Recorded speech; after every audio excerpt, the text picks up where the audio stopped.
Who knew that this adventure in doggy sitting was going to be packed with lessons for this single over 50, no kids woman? But the lessons, they keep coming. It's turning into quite the adventure. Now, I love these three doggies. They have been in my family for a while, and I definitely love them as best as a non-dog owner and non-dog person can do, right? So I've had, an affection for them for sure. It has proven to be a challenge for me. Like the actual care of them has not been that difficult. I've got the feeding part down and figuring out, what they need and that sort of thing to take care of their meals. That's all set. Oh, by the way, this is a follow-up from my last video where I talked about the fact that I have agreed to dog sit not one, not two, but three dogs for my brother and my sister-in-law. Gladly agreed to do this, in spite of the fact that I've never taken care of an animal ever, not even for one day. Well, I can't say that anymore. Prior to this, I'd never taken care of an animal for even like one day. So my last video spoke a little bit about launching that, and I promised follow-ups to how it's going. So how is it going? I talked about getting them to sleep on their doggy beds in my room, and that worked for a little bit. And then one of the doggies, I'm not going to say his name because he'll hear me and he'll come running, loves to be like, he needs contact. He loves to be all up on you. And he's not little. He thinks he's a little dog and he's, like this big, but he loves to sleep in the bed with his humans. I am absolutely opposed to any animals in my bed. I need my space. I need to spread out. I need to, just have the bed to myself. And the other night he won. Scotty won. I had to let him in because he would not settle down. He would not sit still. He would not settle down. It was late into the evening. He was just he just really, really, really wanted to be in the bed. He wanted to be cuddled up.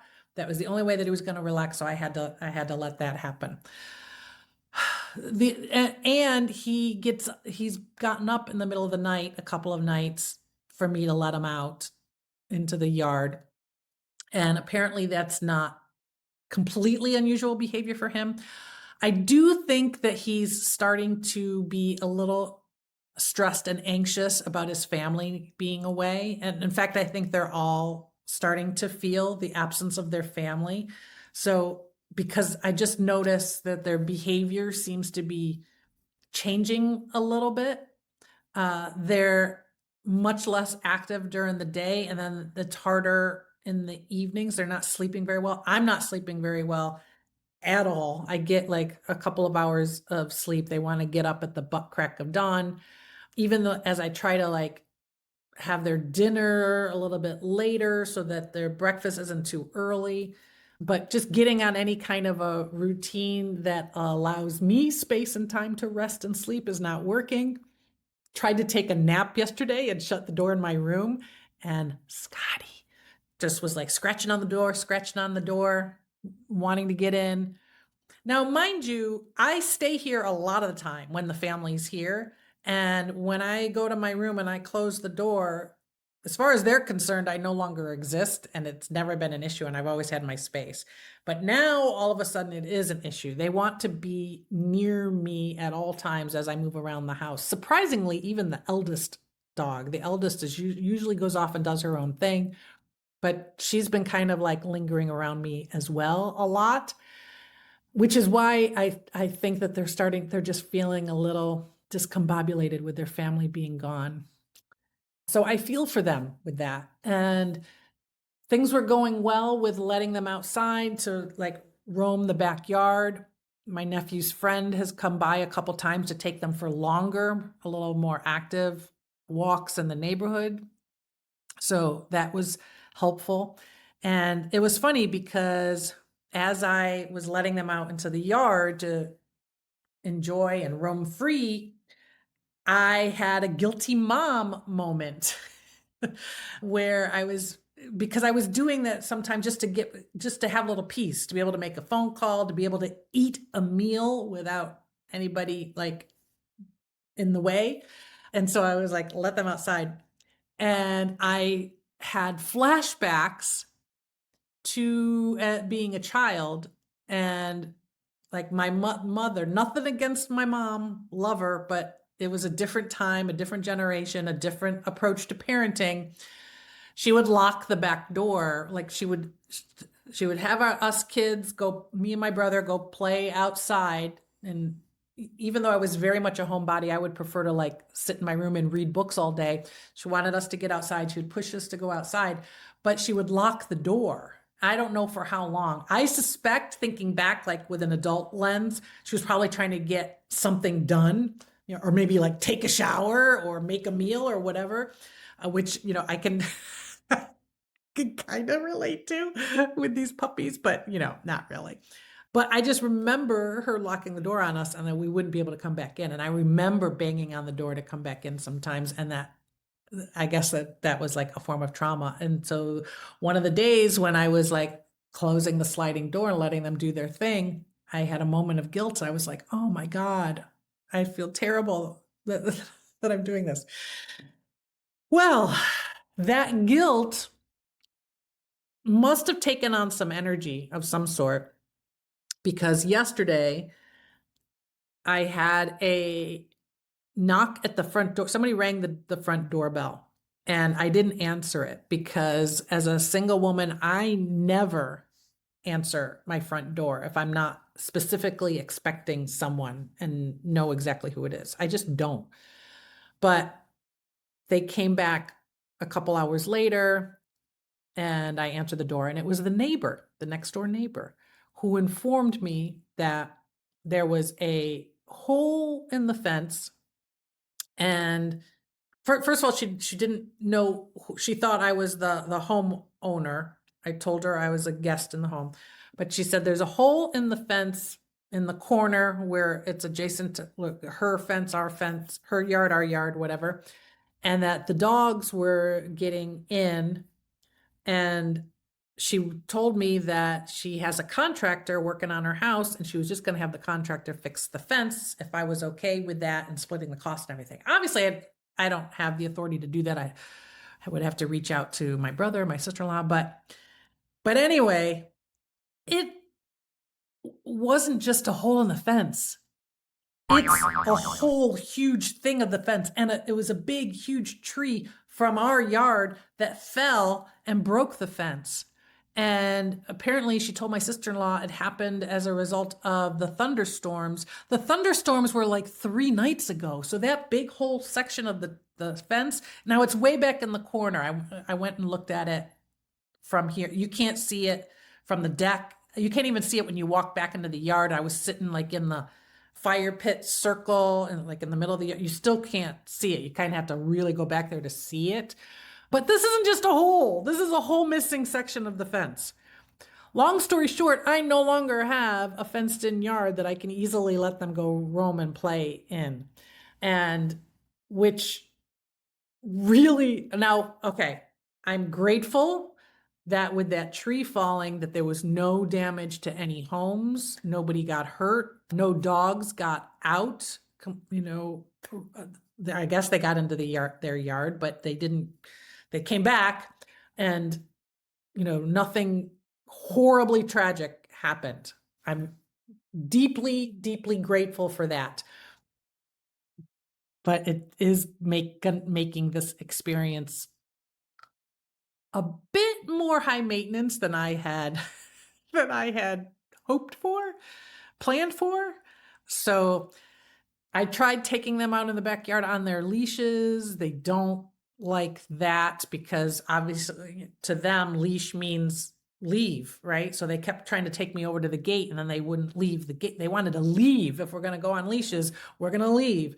So I'm trying to figure out, like, if I'm, and I can't walk the 3 dogs at the same time, maybe 2 of them at once. So I have to figure out, like, how often to do that. I am getting better at the poop thing. I haven't used the pooper scooper thing that I showed you in my last video. I haven't used that yet, but I've definitely had to pick it up using puppy pads and other things and putting gloves on. And it is not pleasant and is not, so more power to you dog owners. But I suspect I'm going to be dealing with the poop thing more, since I'm going to have to take them for actual long walks more often during the day.